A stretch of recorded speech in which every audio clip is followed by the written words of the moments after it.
Sawang-sawa ka na ba sa bagal ng internet mo at napakamahal?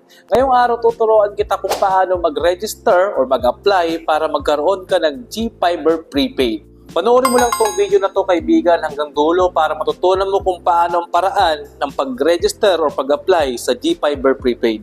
At heto na ang ating GCash giveaway winners.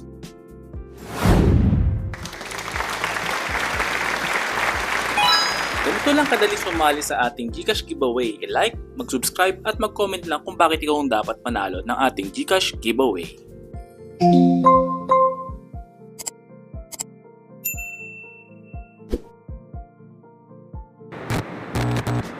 Yo, what's up mga kaibigan? Today, tuturuan ko kayo kung paano mag-apply for Globe Fiber Prepaid.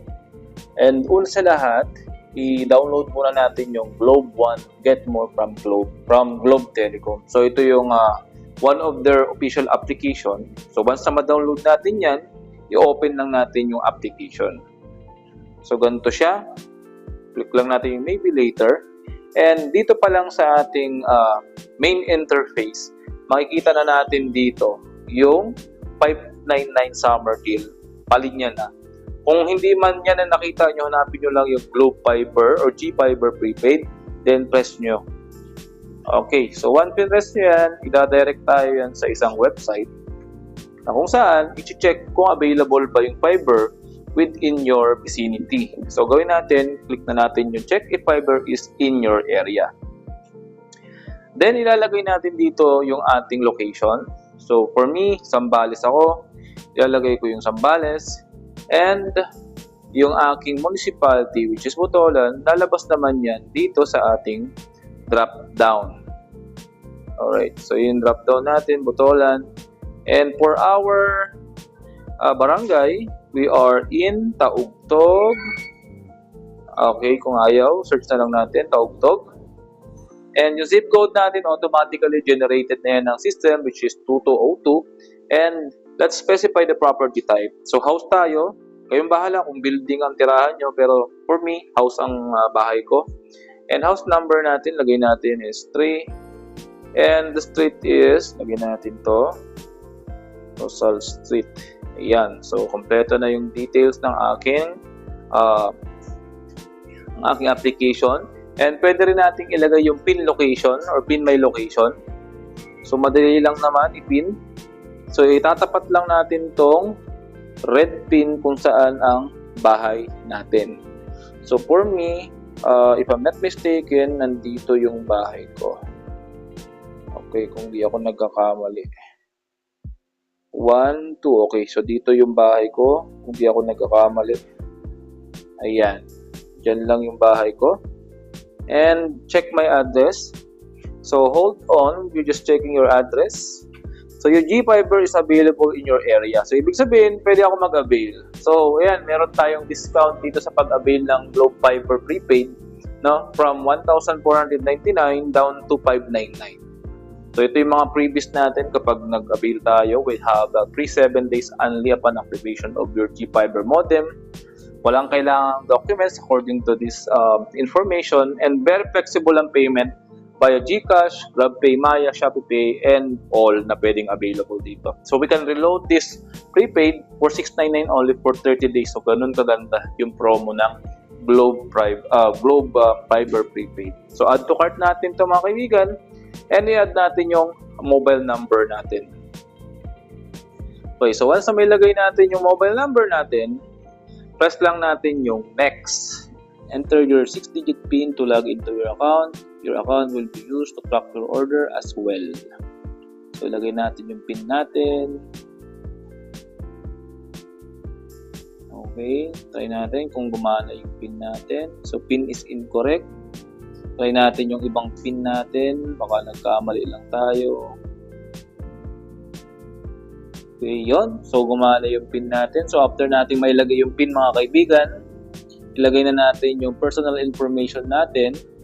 I-blur ko na lang ito mga kaibigan dahil sensitive itong mga information na nilalagay natin. Pero nakuha nyo naman yung idea kung paano yung ilalagay natin dito. So, yung email address natin, gawin ko na lang ito. Okay. So, ayan. So, nalagay natin yung first name natin, last name natin, and email address. So, para matuloy yung ating installation ng Globe prepaid fiber. Okay, so will you personally be present during the installation? Yes, pwede naman. Pwede tayo magpaalam. And Globe Fiber, syempre, yung information we share, hindi naman na kailangan yan. I-uncheck nyo na yan kasi kukunin yung information mo ng Globe. So, hindi ko siya na-advise na i-enable nyo yan dahil kukunin nila yung mga sensitive information natin. So, baka pwede nilang ibenta. Sana naman hindi. So, plus natin yung submit. Alright, so ganun lang kadali yung pag-apply dito sa Globe Fiber prepaid.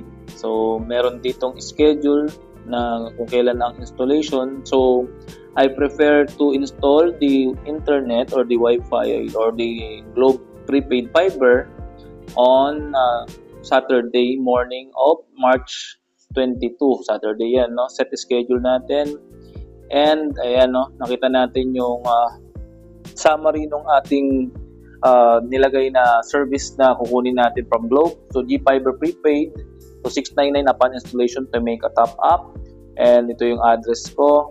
So, ang amount natin is $599. Ayan. So, yun yung babayaran natin. Yung referral code, depende yan kung may ilalagay tayong mare-refer natin. So, siguro dito sa video natin, lalagay ko yung referral code ko just in case na gusto nyo mag-avail itong Globe Fiber or G-Fiber prepaid from Globe. So, payment terms, ang gagawin ko na lang, tingnan natin kung may COD. In case na wala COD, bayaran natin ng GCash. So, pay natin. Okay? So, ready lang natin yung ating GCash for the payment sa G-Fiber or G-Fiber prepaid. So, before you proceed, please note that orders are considered final. Got it? Siyempre, tayo ay scan na lang natin to kasi nakalagay yung GCash natin sa other phone natin. So, tatawagin natin, no, ikukumpletuhin natin yung pag-apply dito sa G-Fiber prepaid, no, Globe Fiber prepaid. And ang installation nito is on Saturday. So, malapit na. Okay, so scan lang natin to. Makikita nyo naman sa screen natin yung QR code. And just scan it. At napunta na sa akin yung receipt dito sa isang phone ko. And I need to confirm the payment. And $599 lang ang lumabas dito, kaibigan. So, ibig sabihin, kung gusto nyo magpa-install ng Globe Fiber, murang-mura lang, $599 lang yung kailangan natin for the installation. And may free 7 days na rin ito, mga kaibigan. Press na natin yung agree ng payment natin. So, kukunin ko to sa aking GCash, which is $599 lang. Pay the $599. And ayun, nabayaran ko na using my GCash. So, hindi nyo nakikita dyan sa screen kasi nandito sa cellphone ko, pero nag-redirect siya dahil tapos na yung payment ko from Globe Online. So, ganun lang kadali at ka-basic ang pag-apply dito sa G-Fiber from Globe. Now, nakita nyo naman dito sa screen natin na naging successful yung ating pag-apply sa Globe Fiber. Ang hintayin na lang natin yung installation, which is bayad naman na. So, ibig sabihin, i-commit nila yung order natin. So, kung may bago natutunan dito sa ating video, kaibigan, please like, share, and subscribe. Hanggang sa muli, paalam.